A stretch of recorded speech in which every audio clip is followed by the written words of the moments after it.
indiferencia, egoísmo, avaricia, todas esas obras que no son de tu espíritu, que sean combatidas con tu palabra, Señor, porque tu Hijo dijo que en el mundo tendremos aflicciones, pero que confiáramos en ti, que confiáramos en Él, porque Él venció el mundo, Él venció las tentaciones, y en Él nosotros también podemos hacerlo. Es en tu nombre, Señor, que podemos echar la red.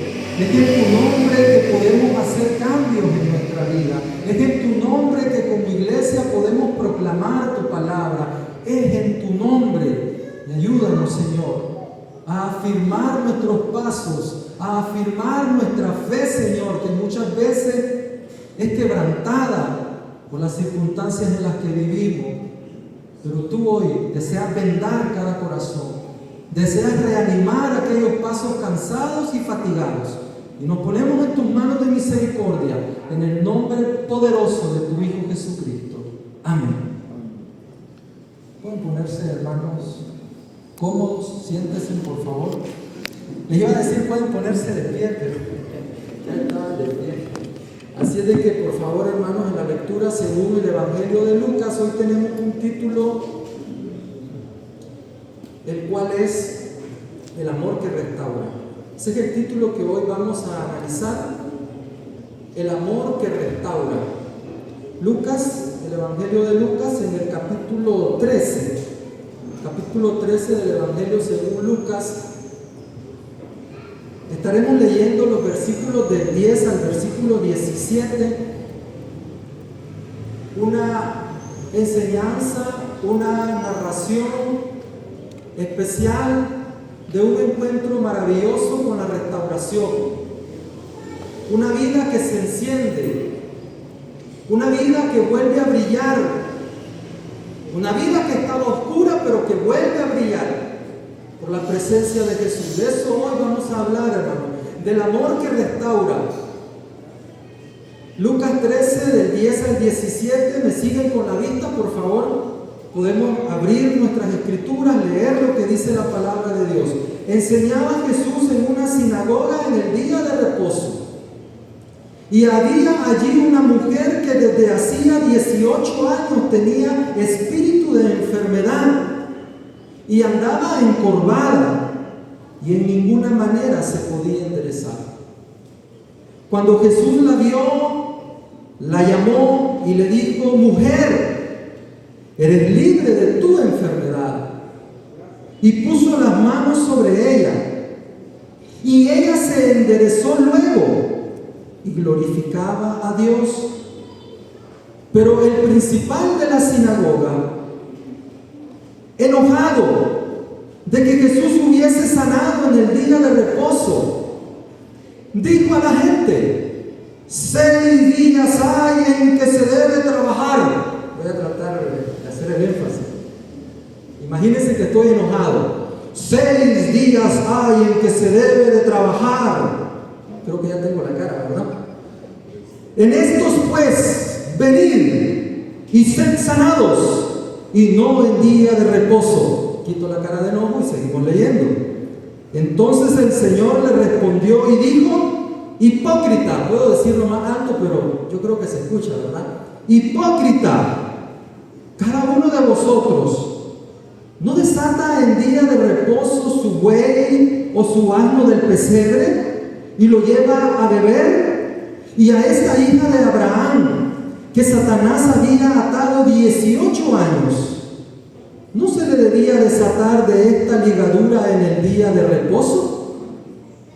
Al decir él estas cosas, se avergonzaban todos sus adversarios. Pero todo el pueblo que pasaba, todo el pueblo se regocijaba por todas las cosas gloriosas hechas por él. ¿Podemos decir amén a esta palabra, no? El amor que restaura. ¿Cuál es el propósito, hermanos, de este título, de esta reflexión? Conocer la manera que tiene Dios.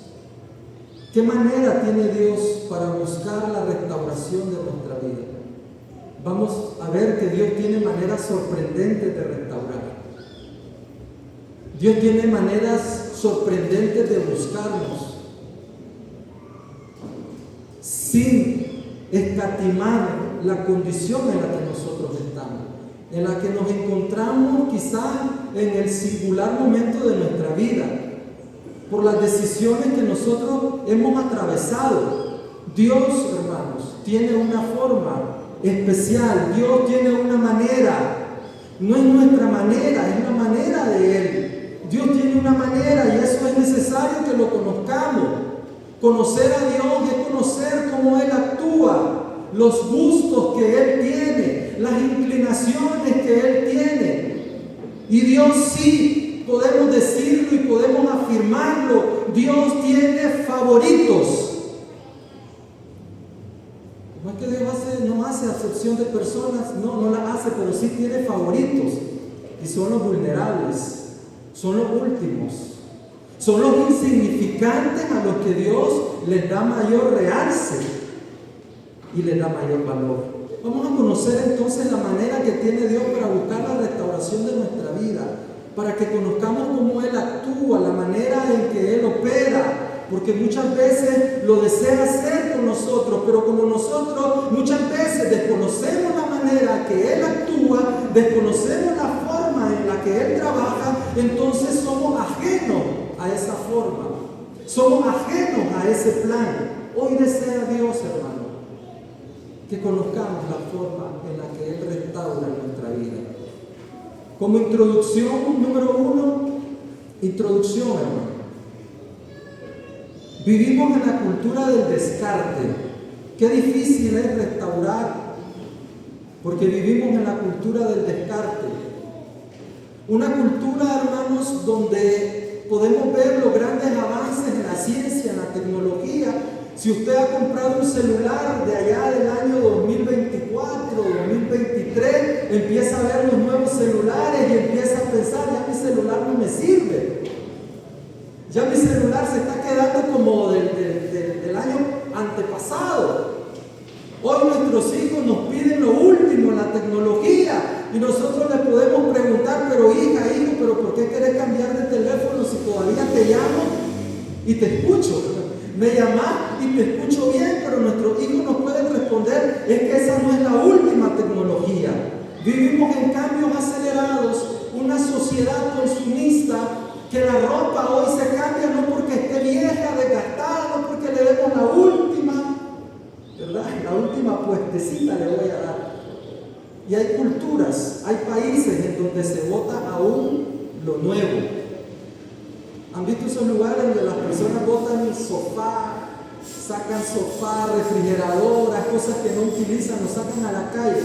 Porque vivimos en la cultura del descarte, en donde lo que ya pasó de moda, ya no me interesa, donde aquello que no es la última tecnología, si mi instrumento tecnológico no tiene la velocidad que yo quiero, si mi celular no tiene la velocidad que yo anhelo, soy capaz de botarlo y de descartarlo, porque vivimos en la sociedad del descarte, en donde todo es desechable. Y el problema, quiero decirles, no es que las cosas solamente tengamos la cultura de que las cosas sean descartables. Esta cultura de lo descartable viene a calar también en lo relacional, en las relaciones.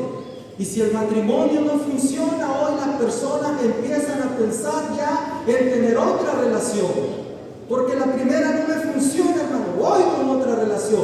Empiezo a descartar también lo relacional. Porque esa cultura se está impregnando no solo en lo material, sino también en lo personal, en lo matrimonial, en lo familiar. Lo que no sirve, lo hacemos a un lado. Pero Dios no actúa de esa forma. Hoy veremos las formas que Dios tiene, hermano. No para descartar. No es como nosotros, Dios. No me sirve este celular, lo voy a cambiar. No me sirve esta ropa porque no tiene el color que voy a ocupar para la ocasión que yo quiero, para el día que yo anhelo. Porque no es de la marca que andan mis amigos y no voy a quedar defraudado delante de ellos. Dios no actúa de esta manera. Dios restaura lo viejo. Dios restaura lo que está desgastado. Dios es un especialista en restaurar aquello que está roto, aquello que está desgastado, aquello que pareciese que ya no tiene ninguna utilidad. Y son pocos los que habemos acá que tratamos de enmendar, que tratamos de restaurar. 2 veces fui al sastre a que me corrigiera, porque no a mí, ¿verdad? Los pantalones que le llevé, porque ya me quedan grandes. 2 veces fui, pero a la tercera ya me dijo el sastre y yo le dije, ya no, ¿verdad? Ya basta, voy a tener que comprarme otro de mi talla. ¿Se cansará Dios de restaurar, hermanos? Vamos a ver principios, acciones del amor que restaura. Vamos al desarrollo, hermano, por favor, hermano Santiago. Acciones del amor que restaura. Quiero llevarles, hermano, a 3 acciones. Hay más, pero por tiempo solo vamos a ver 3 acciones del amor restaurador de Dios. ¿Estamos listos para comenzar? Porque apenas voy a comenzar el sermón, hermano. Por si acaso usted se preguntará, ¿ya va por la conclusión? Pues no, hermano. Vamos por la introducción y ahorita vamos por el desarrollo. Así es de que, ¿estamos listos, hermano? Acciones, 3 acciones del amor que restaura. Acción número 1, el amor de Dios ve nuestra necesidad. Acción número 1, Dios ve nuestra necesidad. Hermanos, ese sábado parecía ser un sábado común, un sábado corriente, un sábado más del año. Esa mujer se reúne. Una mujer que carga una necesidad interior, un quebranto, carga un pesar, carga un dolor interno que era invisible para las demás personas. El texto nos menciona las principales instituciones religiosas de Israel. En primer lugar, nos menciona la sinagoga como una institución fundamental en la vida del pueblo de Israel. Y nos menciona, además del sábado, además de la sinagoga, nos menciona el día de reposo. 2 instituciones que Dios había dispuesto, que Dios había otorgado al pueblo de Israel para el encuentro con Él, para el encuentro con Dios. Pero había ahí una mujer que yacía ya, dice el texto, 18 años con un espíritu de enfermedad y andaba encorvada. Era una mujer invisible a los ojos de los líderes religiosos. Pero Jesús la miró. Porque el amor de Dios, hermanos, ve nuestra necesidad. El amor de Dios ve lo que hay en nuestro interior. Nosotros podemos disimular, nosotros podemos quizás ignorarlo, nosotros quizás podemos estar rotos por dentro, pero no sacamos al exterior o tratamos de no ser vistos por nuestro dolor. Pero esa mujer no queda en el anonimato, recibe una mirada distinta a la de las personas que se congregaban en ese lugar que había sido destinado para la liberación, que había un día que había sido también destinado para la liberación, un día que recordaba al pueblo de Israel que habían sido sacados de tierra de Egipto. El sábado era un emblema, era un recordatorio para el pueblo de Israel de la creación. Sí, que Dios hizo en 6 días los cielos y la tierra, y en el 7º día había reposado, pero también les recordaba al pueblo de Israel que el día de reposo también era un día de liberación, que Dios los había sacado con mano poderosa de Egipto, de manos del faraón. Deuteronomio reinterpreta el propósito del sábado y lo une con el acto de la liberación, con el acto de la transformación de un pueblo de la esclavitud a la libertad de Dios. El sábado se debería de haber convertido en ese emblema, en un emblema de liberación, en un emblema también de recordar que Dios es un Dios creador, que crea siempre. Pero esta mujer estaba invisible, pero la mirada de Jesús lo cambia todo, porque Jesús nos ve, Jesús ve nuestra condición. Esa mujer no habló, esa mujer no dijo nada, Esa mujer solamente llegó como un día de reposo. Llega a la sinagoga, cualquier otro miembro llega con una carga, llega con una necesidad, pero ese fue un día distinto para ella, porque ese día se tocó con el amor de Dios que ve nuestra necesidad. Alex Rovira es un escritor, es un conferencista y es un psicólogo que habla acerca de la mirada apreciativa. Voy a hablarle un poco acerca de la mirada apreciativa. La mirada apreciativa es la decisión consciente y deliberada de enfocar nuestra atención en el valor, el potencial, las fortalezas y las virtudes de otra persona. Hay un libro que él escribe que se llama Alegría, y él empieza a hablar acerca de la mirada apreciativa. Es el gesto intencionado de ver en las demás personas más que sus errores, más que sus fracasos, mirar sus virtudes. Él habla de la mirada apreciativa que busca el potencial, que busca la fortaleza, que busca las virtudes de otra persona. Insiste que no se trata de ser ingenuo o de negar la realidad de los defectos, problemas, sino de una elección sobre donde ponemos el foco. ¿A dónde ponemos el foco? ¿Cuál es el resumen de la mirada apreciativa? Nuestra mirada crea o destruye. El líder de la sinagoga ve a una mujer defectuosa, ve a una mujer quebrantadora de la norma, ve a una mujer quebrantadora del día de reposo y se para en medio y empieza a hablarle al pueblo, porque ve en el pueblo a un grupo, a una manada, a un bulto de personas pecadoras. 6 días tienen para buscar sanidad. El líder de la sinagoga ve una regla rota, pero no ve un corazón necesitado. Y hay una gran diferencia entre el líder religioso y Jesús, porque el amor de Dios ve nuestra necesidad. Ese es un principio del amor restaurador de Dios, que Dios ve en nosotros, hermano, más que un cúmulo de defectos, más que un cúmulo de errores, de fracasos. Dios ve el potencial que tenemos cuando lo buscamos. Dios ve en nosotros la capacidad que tenemos cuando nos encontramos con Él. Dios ve en nosotros lo especial que somos. Dios no ve solamente nuestras rupturas, ve también, hermano, nuestro potencial. Y esa es la mirada que diferencia a Jesús.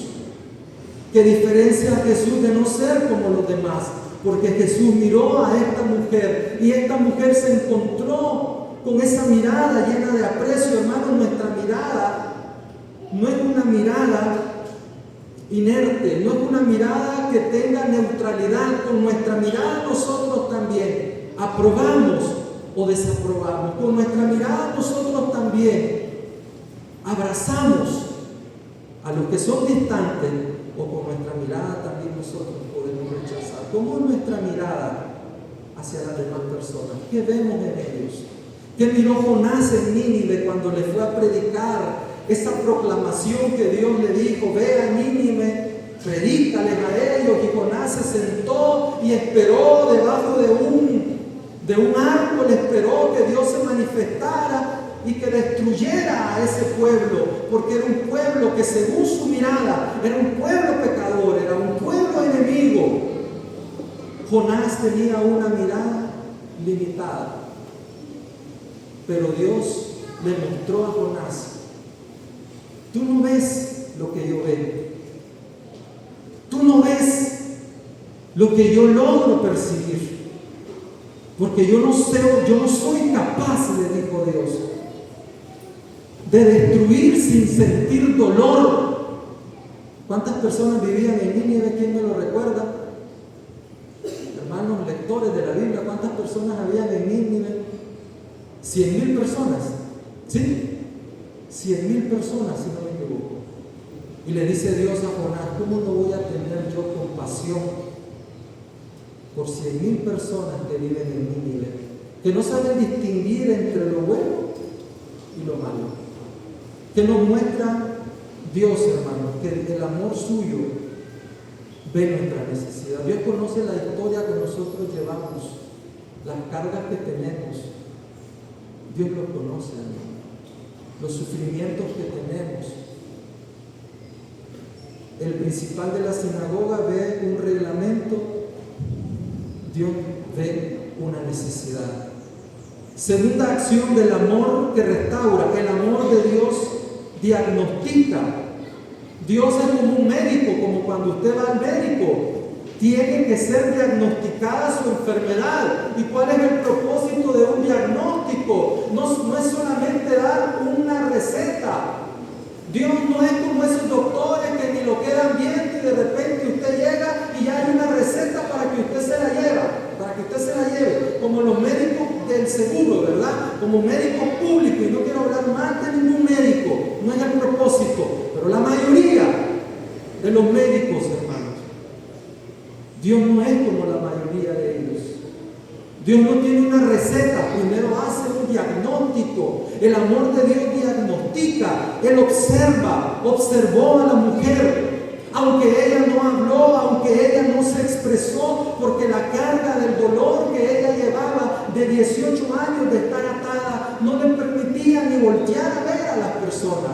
Era una mujer marginada, era una mujer llena de necesidad, llena de dolor, pero Jesús la miró, diagnosticó cuál era su necesidad. El amor de Dios, hermanos, diagnostica, pero no diagnostica, no solamente ve el problema que tenemos para echarnos en cara el problema, ve la necesidad, no para enjuiciarnos, sino para señalarnos aquello que nosotros debemos de cambiar. Y hay un diagnóstico para Jesús. Y vemos aquí un paralelismo en el texto. Miró a la mujer. No tuvo que decirle a la mujer, ¡hey mujer, estás encorvada! Jesús no le dijo a la mujer, estás encorvada, no, porque ya sabía cuál era su problema. Sin embargo, vemos la diferencia, que al principal de la sinagoga sí le diagnostica su problema y le dice, hipócrita. El Señor diagnostica la necesidad que trae el joven rico cuando sale al encuentro de Él y lo busca.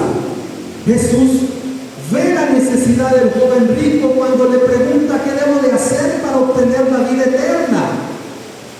¿Qué necesidad había en ese joven que sale al encuentro con Jesús? ¿Qué necesidad había? Y el joven le responde, Señor.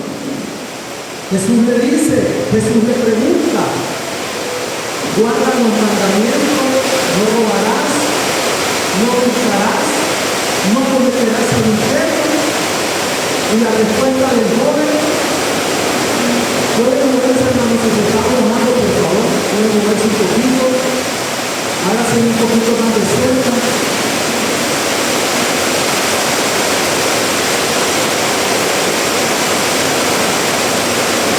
Espero poderme escuchar.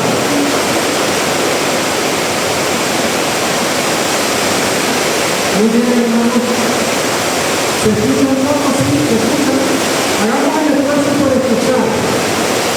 Ante la pregunta del joven rico, la cual era qué debo de hacer para obtener la vida eterna, Jesús le responde, guarda los mandamientos.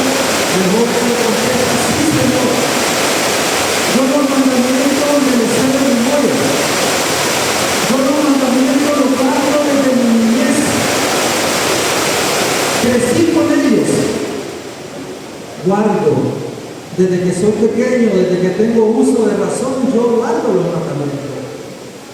Va más allá Jesús y va a diagnosticar cuál es la necesidad del joven rico. No era la necesidad del cumplimiento, porque ya cumplía. Y le voltea la pregunta y le dice, vende todo lo que tienes y dáselo a los pobres. ¿Cuál era la necesidad del joven? ¿Era el cumplimiento de los mandamientos, sí o no? No, hermano. La necesidad del joven rico era la necesidad del desprendimiento. Su diagnóstico fue certero. Jesús le dijo: eres alguien que eres guardador de la ley, pero eres alguien que no eres desprendido, no compartes lo que eres, no compartes lo que tienes. Ese es tu diagnóstico. La cura es que empecé a compartir lo que tienes, lo que tenés. El Señor, hermanos, diagnostica, no da el medicamento. Igual a cada uno de nosotros nos da un medicamento diferente. No le va a dar para la vista al hermano Noé cuando su problema es problema de artritis, un ejemplo. No le va a dar para la piel a mi hermana Amy cuando su problema es quizás de la cabeza. El Señor diagnostica. Dios sabe quiénes de acá están por duelo. Dios sabe quiénes de acá están por una fractura de divorcio. Quienes tienen un problema económico, Dios sabe. Quienes tienen un problema familiar, no nos trata a todos por igual. Dios sabe quién tiene problemas de orgullo. Dios sabe, hermano, quién tiene problemas psicológicos, emocionales, físicos, mentales. No nos trata por igual. Nos trata a todos de la manera que nosotros lo necesitamos, porque Él hace primero un diagnóstico y sabe dónde es que necesita que su palabra llegue. Y eso es lo que Dios hizo con esta mujer encorvada, con esta mujer que necesitaba ser liberada. Número 3, todavía sirve, ¿verdad? Aquí la proyección. No se ha mojado la diapositiva. Número 3, hermano. ¿Cómo actúa el amor restaurador de Dios? Como para recapitular y ver si estamos prestando atención aún a través de la Biblia. Dios, en primer lugar, hermanos, ve nuestra necesidad. No somos invisibles. Ninguno de nosotros es invisible para Dios. Aunque nosotros sintamos que no le importamos a veces, aunque nosotros nos hagan creer que nos tenemos que merecer el amor de Dios no se merece, solo se recibe. Dios actúa porque ve nuestra necesidad. Dios actúa también porque diagnostica el problema que nosotros estamos atravesando. Es un buen médico que sabe, hermanos, qué punto, qué área de nuestra vida necesita restauración. Dios no adivina nuestro problema, Dios lo diagnostica. ¿Y qué más hace Dios para restaurarnos en su amor? Número 3, el amor de Dios interviene porque no es ajeno. Dios ve a la mujer encorvada, reconoce su necesidad, diagnostica su problema, su enfermedad que la estaba atormentando por 18 años. Dios la ve, pero también la llama. Dios la llama, pero también la toca. Dios la toca, pero también la levanta. Y esa mujer que estaba encorvada puede erguirse, es levantada por el Señor, porque Dios no solamente sabe y conoce nuestras limitaciones, sino que Dios interviene. Es un Dios que interviene, es un Dios intercesor, es un Dios que está a favor nuestro, está a favor para liberarnos. Y esa mujer tuvo esa necesidad por 18 años. Dice el texto, no podía de ninguna manera, podía enderezarse. ¿Qué cosa hoy nosotros podemos estar atravesando en nuestra vida, hermano, que no nos permiten enderezarnos? Porque la enfermedad de esta mujer, hermano, no solamente era una enfermedad física, era un problema también que llevaba en su alma. Era un problema que ella cargaba en el interior de su corazón. Esa enfermedad, esa ligadura, no solamente era física, era también espiritual. era una ligadura emocional y Dios, hermano, interviene en el momento que nosotros más lo necesitamos. Quizás, hermano, Dios sabe hoy en nuestra vida cuál es el momento adecuado, cuál es el momento como de mayor necesidad que nosotros tenemos, y Dios sabe llegar a tiempo. Llegó a tiempo para esa mujer, y el líder le dice, pues hubiese venido cualquier día de la semana, domingo, tener lunes, martes, miércoles, jueves, y tener viernes también para venir y ser sanada. Pero Jesús sabe intervenir a tiempo y le dice al líder religioso, ustedes no tienen bueyes, ustedes no tienen ovejas, animales que el día de reposo, que el día sábado ustedes desatan para ir a darle de beber. Hipócritas, ¿cómo era posible, teniendo la necesidad de esta hija de Abraham, no podía el Señor intervenir para liberarla, para sanarla, para restaurarla? Porque es lo que Dios hace, hermano, que nuestra fe en Dios, que nuestra iglesia sea un lugar también de restauración, un lugar, hermanos, en donde aquella persona que está vulnerable, que está necesitada de encuentro, ser desatada de parte de Dios. Dios quiere desatar. Como conclusión, se mira la conclusión aquí, la decisión de ser enderezado. Esta mujer sabía que tenía una necesidad,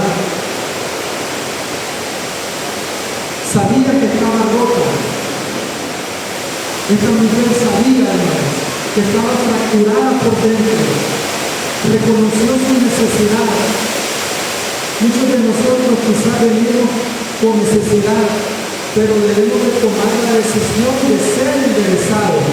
La pregunta sería, ¿queremos ser enderezados por Dios? ¿Queremos que Dios enderece lo que está torcido en nuestra vida? ¿O nos estamos adaptando a vivir de la manera en que estamos viviendo, con esa curvatura, con esa corona? Porque no es física. La liberación que Dios hace es del alma, es de la mente, es la liberación del corazón. Podemos nosotros reconocer nuestra necesidad y permitir que el amor de Dios nos restaure. No nos puede ponerse de pie, por favor.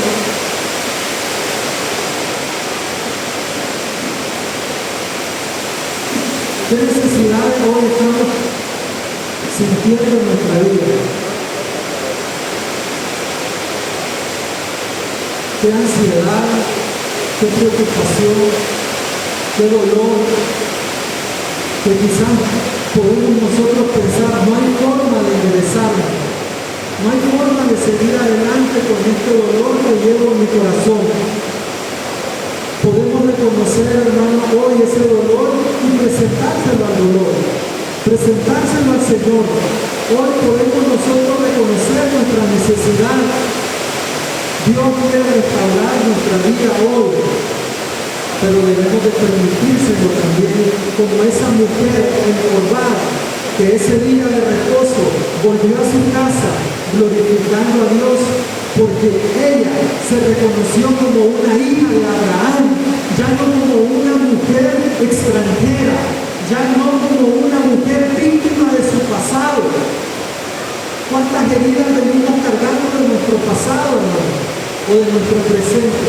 Dios hoy quiere restaurarnos y quiere convertir en este día sábado, quiere convertirlo en día de libertad, en día de restauración. Queremos ser restaurados por Dios, que este sea nuestro deseo en lo profundo de nuestro corazón. Que el Señor bendiga esta palabra en cada mente y en cada corazón. Pasa todo este día, hermano.